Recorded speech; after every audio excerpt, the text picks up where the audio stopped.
Pour celui ou celle qui était colérique, qui avait l'habitude de régler ses palabres à travers des violences physiques et verbales, la nouvelle vie chrétienne dans laquelle tu es doit t'emmener à résister à tout type de réponse belliqueuse.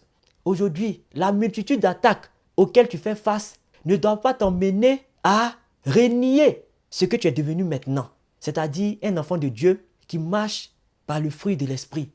La tempérance, la douceur, le pardon, la bénignité et autres.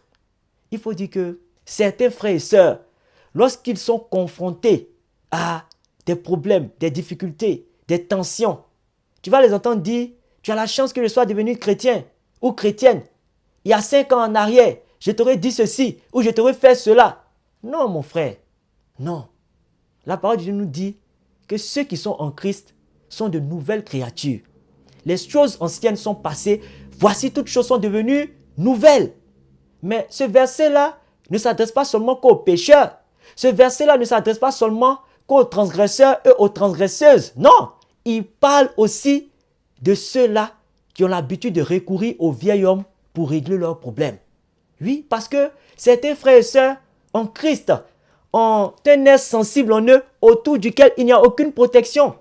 Touche à ce nerf-là et tu verras surgir de nulle part leur vieil homme avec colère pour t'exploser en face. Touche à ce nerf-là et tu ne les reconnaîtras plus. Mon frère, ma soeur, ce vieil homme-là doit mourir. Il doit tomber. Parce que si tu fais recours à ce vieil homme à chaque fois que tu es en difficulté, à chaque fois que tu es dans des problèmes, dans des palabres, c'est que ton salut n'est pas encore garanti. Ton salut est menacé. La colère ne doit pas faire partie de ton quotidien.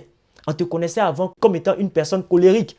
Maintenant là, on te connaît en tant que chrétien, chrétienne.